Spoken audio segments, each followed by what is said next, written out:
우리에게 주신 하나님의 말씀 보도록 하겠습니다. 사무엘하 2장 12절에서 32절 말씀입니다. 사무엘하 2장 12절에서 32절 말씀입니다. 넬의 아들 아브넬과 사울의 아들 이스보셋의 신복들은 마하나임에서 나와 기브온에 이르고, 스루야의 아들 요압과 다윗의 신복들도 나와 기브온 못가에서 그들을 만나 함께 앉으니 이는 못 이쪽이요 그는 못 저쪽이라.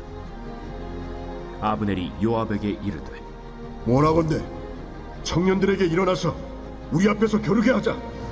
일어나게 하자. 하매 그들이 일어나 그 수대로 나아가니 베냐민과 사울의 아들 이스보셋의 편에 12명이요 다윗의 신복 중에 12명이라. 각기 상대방의 머리를 잡고 칼로 상대방의 옆구리를 찌르매 일제히 쓰러진지라. 그러므로 그곳을 헬갓 핫수림이라 일컬었으며 기브온에 있더라. 그날에 싸움이 심히 맹렬하더니 아브넬과 이스라엘 사람들이 다윗의 신복들 앞에서 패하니라.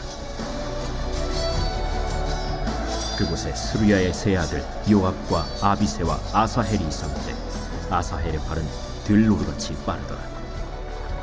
아사헬이 아브넬을 쫓아 달려가되 좌우로 치우치지 않고 아브넬의 뒤를 쫓으니 아브넬이 뒤를 돌아보며 이르되, 아사야, 너냐? 나로라. 너는 왼쪽으로나 오른쪽으로 나가서 청년 하나를 붙잡아 그의 분복을 빼앗으라. 하되 아사헬이 그렇게 하기를 원하지 않고 그의 뒤를 쫓으매 아브넬이 다시 아사헬에게 이르되, 너는 나 쫓기를 그치라. 내가 너를 쳐서 땅에 엎드러지게 할 까닭이 무엇이냐? 그렇게 하면 내가 어떻게 네 형 요압을 대면하겠느냐? 하되 그가 물러가기를 거절하매 아브넬이 창 뒤끝으로 그의 배를 찌르니 창이 그의 등을 꿰뚫고 나간지라. 곧 그곳에 엎드러져 죽음에 아사헬이 엎드러져 죽은 곳에 이르는 자마다 머물러 섰더라. 요압과 아비새가 아브넬의 뒤를 쫓아 기브온 거친 땅의 길가 기아 맞은 쪽 암마산에 이를 때에 해가 지었고, 베냐민 족속은 함께 모여 아브넬을 따라 한 무리를 이루고 작은 산 꼭대기에 섰더라. 아브넬이 요압에게 외쳐 이르되, 칼이 영원히 사람을 상하겠느냐? 마침내 참혹한 일이 생길 줄을 알지 못하느냐? 네가 언제 우리에게 그의 형제 쫓기를 그치라 명령하겠느냐? 요압이 이르되, 하나님이 살아계심을 두고 맹세하노니 네가 말하지 아니하였다면 무리가 아침에 각각 다 돌아갔을 것이요 그의 형제를 쫓지 아니하였으리라. 하고 요압이 나팔을 불매 온 무리가 머물러 서고 다시는 이스라엘을 쫓아가지 아니하고 다시는 싸우지도 아니하니라. 아브넬과 그의 부하들이 밤새도록 걸어서 아라바를 지나 요단을 건너 비드론 온 땅을 지나 마하나임에 이르니라. 요압이 아브넬 쫓기를 그치고 돌아와 무리를 다 모으니 다윗의 신복 중에 19명과 아사헬이 없어졌으나 다윗의 신복들이 베냐민과 아브넬에게 속한 자들을 쳐서 360명을 죽였더라. 무리가 아사헬을 들어올려 베들레헴에 있는 그의 조상 묘에 장사하고 요압과 그의 부하들이 밤새도록 걸어서 헤브론에 이른 때 날이 밝았더라. 아멘. 네, 오늘 사무엘하 2장 말씀을 통해서 하나님께서 우리를 향하여 부르신 그 뜻과 또 위로, 그리고 하나님이 우리의 삶을 이끌어가고자 하시는 그 방향을 배우기 원합니다. 우리가 지난 시간까지 무슨 이야기를 했습니까? 이제 사울과 요나단과 또 사울의 모든 아들들, 그 가문이 완전히 몰락하게 되는 그 사건을 우리는 보았습니다. 블레셋과의 전쟁터에서 완전히 패배했기 때문이에요. 자, 그 이후에 어떤 일이 벌어졌습니까? 사울에게 군대 사령관이 있었어요. 그러니까 믿고 신임하는 사람이었을 텐데 아브넬이라고 하는 사람입니다. 오늘 본문 말씀에서 등장하죠. 이 사람이 한 가지 이상한 행동을 합니다. 이스보셋이라고 하는 사울의 아들 중에 생존한 한 아들이 있었어요. 그 아들을 데려다가 이제 왕으로 세우게 되는 거예요. 성경 말씀 지난 본문 말씀을 보면은 뭐라고 나오냐면 이미 마하나임의 이름에라고 하는 표현이 등장해요. 마하나임이라고 하는 곳으로 가서 그를 세워버립니다. 이스보셋을 아브넬이 세워버려요. 우리가 지난 시간에 무슨 얘기를 했습니까? 누군가를 왕으로 세우는 주체에 있어서 지금 다윗의 길과 이 이스보셋의 길이 완전히 달라지는데 어떻게 달라지게 되느냐? 아브넬이라고 하는 힘 있는 무력 있는 어떤 군대 사령관이 이스보셋을 그냥 앉혀놓고 강제로 왕으로 그냥 세워버리고 자신이 그 권력, 그 명분, 사울의 아들이라는 명분을 힘입어서 이스라엘을 통치하겠다, 이스라엘의 권력자가 되겠다라고 하는 야심을 드러내는 게 이스보셋과 아브넬의 길이었다면 다윗은 달랐다라고 이야기했습니다. 하나님께 물어요. 이미 자신에게 주어져 있는 어떤 그냥 삼키면 되는 왕국이라고 생각할 수도 있을 텐데 하나님께 묻습니다. 유다에 가도 좋습니까? 유다의 한 성에 가야 하겠습니까? 라고 물어요. 그리고 딱 하나님께서 지정하신 곳까지만 갑니다. 그래서 유다에서 사람들에게 기름 부음을 받습니다. 하나님 앞에서 기름 부음을 받는 것이죠. 사람들에게 인정을 받고 하나님 앞에 기름 부음을 받음으로써 그의 통치가 시작되는 것을 볼 수 있습니다. 여러분, 어떤 차이가 있는 거예요? 하나님의 임재와 부르심과 기름 부으심을 귀히 여기고 그 안에서, 하나님의 임재 안에서 한 걸음 한 걸음 앞서지도 않고 뒤서지도 않고 주님이 정하신 타이밍과 주님이 정하신 시점 안에서만 움직이는 다윗의 모습이 있다면, 이스보셋과 아브넬의 이 모습들은 사실 굉장히 인간적인 술수와 계략, 어떤 명분 쌓기에 급급한 나머지 사람 앞에서는 그럴듯한 명분이 있었을지 모르겠지만 하나님 앞에서는 아무런 명분이 없었다라는 거예요. 사울의 왕가는 이미 하나님 앞에 심판을 받았는데 그것도 모른 채 이 아브넬이라고 하는 사람은 하나님의 계획은 묻지도 않고 그것에 대한 안중에 하나님에 대한 존경심도 없는 사람이 그저 어떤 권력의 자리를 탐하여서 이스보셋을 꼭두각시 왕으로 세워버리는 그런 방식으로 정치적인 논리가 진행되고 있었다는 겁니다. 여러분, 하나님의 나라냐 사람의 나라냐, 이 차이예요. 여러분, 이 나라의 싸움이 여러분 곳곳에서 일어나는데 하나님의 나라가 이기겠습니까? 사람의 나라가 이기겠습니까? 오늘 이 본문 말씀이 보여주는 결론이 딱 그거예요. 오늘 전쟁이 일어납니다. 7년 반 동안 다윗이 유다 땅을 통치하는 가운데 이제 나머지 이스라엘 지파들 11지파들을 다스리고 있는 이스보셋과 아브넬의 그 영역과 이렇게 다툼이 시작되는 모습을 오늘 본문 말씀 보여주는데, 오늘 이 첫 전쟁이 어떻게 끝났습니까? 360대 여러분 19로 끝나게 되는 거예요. 다윗의 신복 중에선 19명이 죽었고, 여러분 이 아브넬과 무비보셋의 진영에서는 무려 360명이 죽는 결과로 이어지게 되는 거죠. 여러분, 여기서 우리가 볼 수 있는 것은 무엇입니까? 첫 번째로 볼 수 있는 것은 여러분, 부르심이 있는 자에게 하나님은 반드시 승리를 주신다라는 거예요. 우리가 어떤 용맹함, 우리의 숫자를 의지해서 우리의 삶의 싸움을 이기려고 하는 경우가 많습니다. 여러분, 오늘 보면 말씀에서 등장하는 이 아브넬은 여러분 아마도 굉장히 자신감 있게 이 싸움을 승리할 수 있을 거라고 생각했던 것 같아요.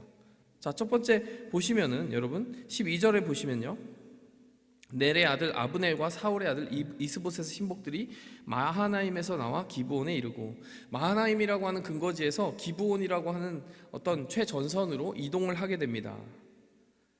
자, 최전선으로 먼저 이동을 하고 소위 말해서 전쟁의 긴장감을 먼저 조성한 사람들이 누구예요? 이 이스보셋과 또 아브넬이라고 하는, 이 이스보셋의 신복들과 아브넬이라고 하는 주체가 먼저 전쟁을 걸어오는 모습을 보여주고 있는 것이죠. 자, 13절에 보시면요, 다윗의 신복들이 그들을 맞아서 지금 기브온 못가에서 맞아 섰습니다. 여러분, 기브온 못이라고 하는 곳은 실제 찾아보면 굉장히 큰 규모의 우물이에요. 그러니까 그 못을 사이에 두고 양쪽 진영이 대치하고 있는 거죠. 자, 그런데 14절에 보시면요, 이렇게 나와 있습니다. 아브넬이 요압에게 이렇게 말합니다. 청년들에게 일어나서 우리 앞에서 겨루게 하자. 여러분, 이 아브넬의 태도를 보면요, 자, 우리 앞에서 싸우게 하자, 이런 모습들을 보면 굉장히 이 전쟁과 싸움을 가볍게 여기는 모습을 보여주고 있는 것이죠. 여기서 아브넬이 먼저 이렇게 전쟁을 걸어오고 싸우자고 이렇게 제시를 하는 모습을 보면 여러분, 아브넬이 지금 어떤 생각하고 있는 것 같아요? 우리가 이길 거다. 여기서 잠시 멈추고, 여러분 아브넬이 왜 그렇게 자신감을 가지고 있다고 여러분 생각하십니까? 곰곰이 생각해보면 너무 쉽게 답이 나오지 않아요? 여러분, 다윗이 다스리는 영역과 지파는 유다 지파에 한정되어 있습니다. 근데 여러분, 지금 아브넬과 무비보셋 이 신복들이 다스리고 있는 지파들은 어느 지파들이에요? 나머지 11지파들은 다 이 다윗의 신복들이 아닌 사울의 진영, 이 무비보셋의 진영, 아브넬의 진영에 속해 있잖아요. 11대 1의 싸움이에요, 사실은. 그러면 여러분 당연히 숫자가 많은 쪽이 자신감을 가지지 않겠습니까? 그러니까 아브넬이 와서 먼저 이렇게 장난처럼 싸움을 걸고 먼저 최전선에 나온 이 태도를 보면은 어떤 생각이 있는 겁니까? 힘센 자가 이긴다. 숫자가 많으면 이긴다. 이런 생각을 하고 있는 거예요. 그러니까 지금 이 아브넬이 줄곧 걸어온 이 삶의 발자취를 지금까지 정리해 보면요, 그는 어떤 정치적인 계산, 숫자적인 계산, 인간적인 계략 계산 이런 걸 가지고 계속 움직이고 있는 거예요. 사울이 왕이었으니까 아들을 세우면 세습 정권을 세울 수 있겠지. 정치적인 계산. 11지파가 한 지파를 대항하여 싸우는데 진리는 없겠지. 숫자적인 계산. 이 계산만 계속 돌리고 있는 겁니다. 계산은 열심히 돌리고 있는데 계산기를 돌리는 동안 뭘 안 하고 있는 거예요? 기도한 적이 없어요. 이 사람은요, 여러분, 이 성경책에 기록은 되어 있지만 절대 하나님의 사람이라고 부를 수가 없는 겁니다. 여러분, 여기서 질문을 한번 던져봐야 됩니다. 우리는 과연 아브넬과 같은 사람인가 아니면 다윗과 같은 사람인가? 이 생각을 해봐야 돼요. 우리에게 많고 적음, 우리에게 있는 어떤 소유의 많고 적음에 따라서 마음이 움직이지 않고 하나님의 부르심만을 생각하며 삶을 살아가고 경영해 나간다면 우리는 다윗의 편일 겁니다. 근데 여러분, 하나님께 기도하지도 않고 인생의 의미와 목적과 소명을 묻지 않고 그저 나의 영달을 위해서, 나의 성공을 위해서만 쫓아가며 힘 있는 쪽에 붙으려고 명분 계산만을 하고, 그래서 많은 것을 가지고 많은 것을 누리면 그냥 이길 거라고 생각하는 그런 삶의 계산법을 가지고 살아가는 이런 삶은 여러분, 하나님이 절대로 이기게 할 수 없는 삶이라는 거예요. 오늘 이 본문 말씀이 다 끝나서 결론은 무엇입니까? 그들은 철저하게 패배하게 되는 거예요. 여러분, 사무엘하 3장에 가면요, 이 아브넬은 죽임을 당합니다. 하나님께서 그를 오랫동안 살려두지 않으세요.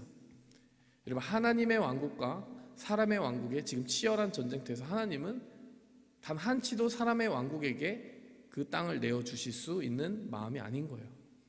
여러분, 우리는요, 하나님의 부르심과 소명만이 우리의 무기라는 사실을 늘 생각해야 됩니다. 그것이 우리의 여러분 첫 번째 가르침이어야 돼요. 여러분, 소명, 하나님의 부르심에 귀를 기울이고 하나님 편에서 하나님의 나라를 위하여 싸우는 그 소명의식이 우리에게 있느냐, 이것이 있는 자에게 승리가 임하게 되는 겁니다. 그렇지 않고 헛된 계산만을 하고 싸우다가 인생의 허무한 패배를 맞이하는 그런 반대편에 서지 말자라는 얘기예요. 두 번째로 생각할 것은요, 여러분, 겸손이 바로 승리의 열쇠가 된다는 것입니다. 우리가 첫 번째로 살펴본 건 부르심, 하나님 나라를 향한 부르심이 있을 때 우리가 승리한다라고 하는 걸 살펴봤다면, 그러면 두 번째로는요, 겸손한 자에게 하나님은 승리를 주신다는 거예요. 달리 말하면요, 여러분, 교만한 자는 반드시 패배하게 된다는 것입니다. 오늘 이 본문 말씀에 보면요, 이 아브넬이 지금 싸움을 겨뤄오는 이 장면이 극적으로 나타난 것이 14절입니다. 14절에 보시면 자, 이렇게 이야기합니다. 아브넬이 요압에게 먼저 이릅니다. 말합니다. 원하건대 청년들에게 일어나서 우리 앞에서 겨루게 하자. 요압이 이르되 일어나서 하자. 이렇게 이야기하는 거예요. 자, 이 본문 말씀 우리가 좀 이해할 필요가 있어요. 여기서 겨루게 하자라고 하는 이 단어를 볼 필요가 있습니다. 우리가 이 겨루게 하자라고 하는 단어를 보면 그냥 어떤 대표자들을 세워서 그들이 싸우게 하는 어떤 그런 그림인가 보다라는 생각을 하게 되어 있어요. 자, 그런데 여러분, 원어를 살펴보게 되면 이 겨루게 하자라고 하는 단어가 그런 단어가 아닙니다. 여러분, 이 원어를 살펴보면 어떤 단어냐? 장난하다, 재주를 부리다, 이런 쪽의 의미에 조금 더 가까워요. 실제로 그 단어가 같이 쓰여진 다른 본문을 살펴보면요, 사무엘상 18장 7절에 이렇게 나옵니다. 여인들이 뛰놀며 노래하며 이르되 사울이 죽인 자는 천천히요 다윗은 만만히로다. 이 장면 기억하시죠? 여인들이 막 전쟁이 끝나고 온 사울과 다윗을 이제 비교하면서 이야기하는 거예요. 다윗은 더 큰 승리를 거뒀어, 이러면서 이렇게 노래를 했다라는 건데, 노래를 하면서 뭐라고 합니까? 뛰놀며 노래했다. 근데 뛰놀다라는 단어가 바로 여기에 쓰인 단어와 똑같은 단어입니다. 그런가 하면요, 여러분, 사사기 16장 25절에요, 삼손이 눈이 뽑히고 여러분 다곤 신전에 묶이잖아요. 블레셋 사람들이 어떻게 합니까? 재주를 부리게 하잖아요. 그게 사사기 16장 25절입니다. 재주를 부리게 하다라고 하는 단어로 쓰였어요. 그러니까 재주를 부리고 뛰노는 단어가 이 지금 여기서 쓰여 있는 겨루다라는 단어로 이렇게 번역이 되어 있는데요. 사실은 개역성경 원래 옛날 좀 버전을 따르면 장난하게 하자라고 제대로 번역을 했어요. 그것이 조금 더 문자적인 번역에 가깝습니다.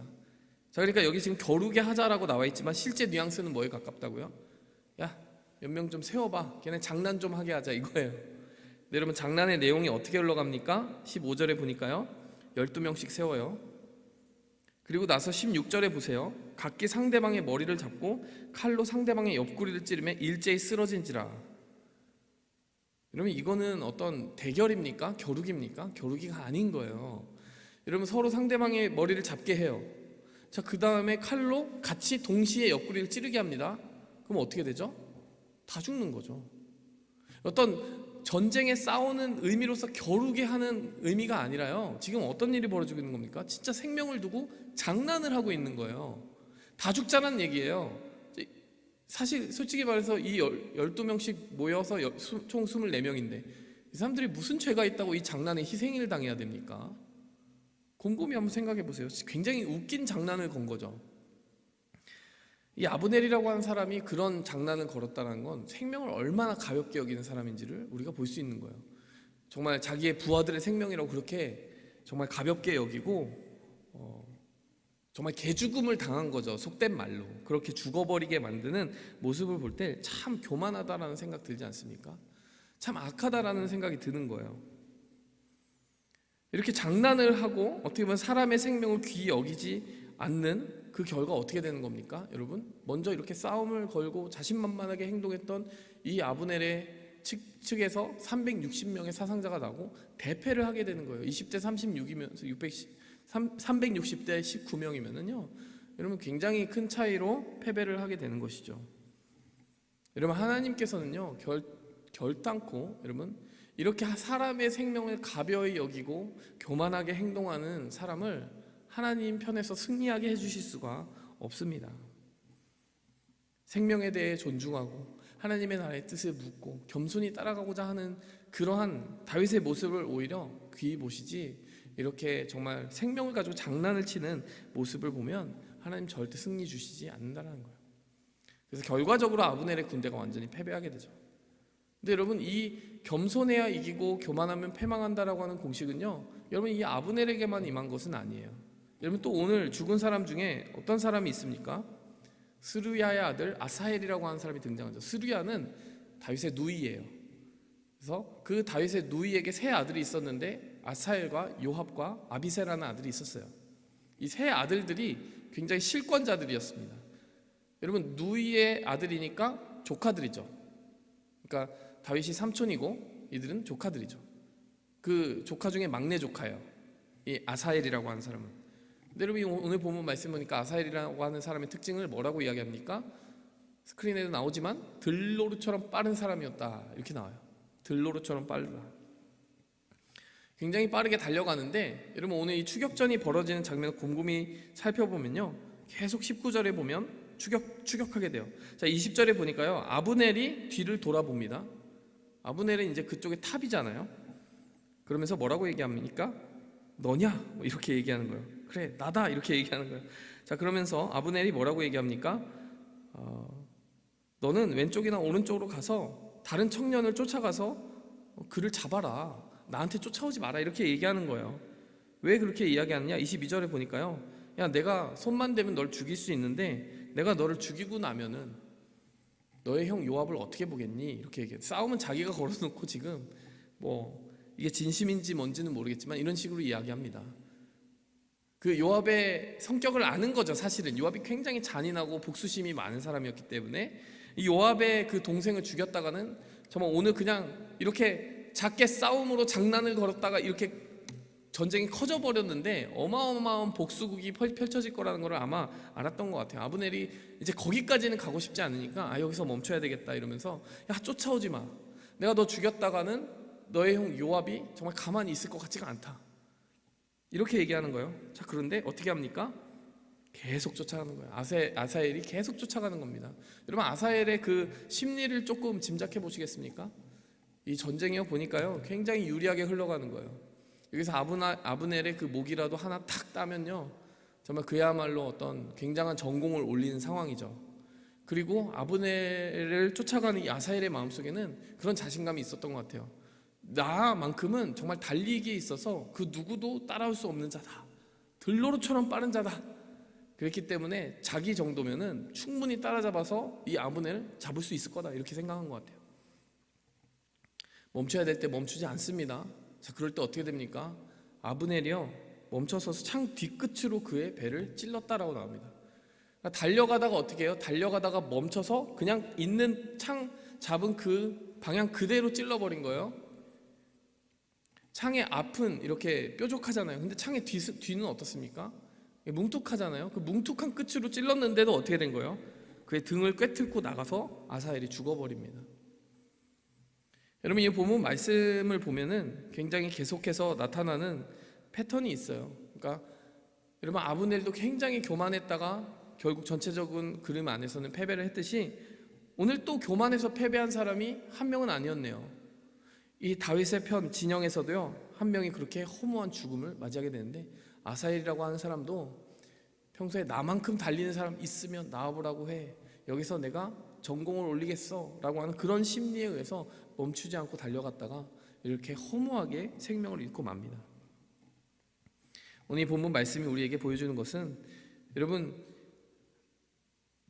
하나님의 전쟁을 싸우는 사람, 그러니까 자신의 가진 능력과 자신이 가진 어떠한 것을 자랑하면서 그것을 과신하면서 하나님보다 앞서 나가서 싸우는 사람에게는 그 어디에서도 승리가 주어지지 않을 것이고, 하나님께서 기뻐하시는 사람, 하나님의 뜻을 따르고 하나님의 원리를 따르고 하나님의 나라에 그런 마음을 물으며 나아가는 사람, 그래서 겸손하게 생명을 사랑하고 나아가는 사람에게 승리를 주시리라 라고 하는 그 한 가지 원리를 우리는 이 본문 말씀 통해서 깨달을 수 있는 것이죠. 그래서 아브넬도 패배하고 아사헬도 패배하게 됩니다. 여러분 우리가 이것을 우리 삶 속에 좀 적용을 해봤으면 좋겠어요. 오늘 이 본문 말씀 보면요 굉장히 사람 냄새 나요. 솔직히 말하면 여기 하나님께 기도했다는 이야기도 없고 다윗도 등장하지 않아요. 여기 전쟁터에 없는 것 같습니다. 다윗의 부하들과 그 사울의 아들인 무비보셋의 부하들의 싸움을 보면은 여기 어떤 하나님의 나라의 아름다운 향기가 없어요.